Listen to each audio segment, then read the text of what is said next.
Клиентката беше красива жена, стоеше пред моята кантора с олющена, сива и мръсна стена, където ни идваха хора. Поканих я, седна, с прибрани крака, излъчи сияние в мрака и после внезапно и просто така, тя малко момиче, заплака. Не бях през живота си виждала до днес жена тъй безумно красива да плаче с такъв неподправен финес и с такава отчаяност дива.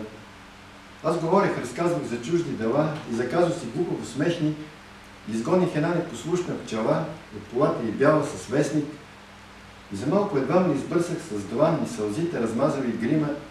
Не бе неудобно, не беше насрам, а тя бе безкрайно ранима.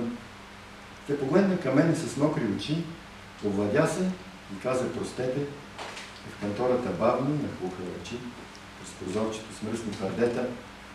И видях ли, в онзи единствен момент, странен трепет в очите прекрасни, аз бях адвокат, а тя беше клиент, правила безпощадни и ясни. Аз подадох молбата, тя подписа, плати и спокойно изтисна ръката и излезе през всички възможни врати. И останах аз и пчелата.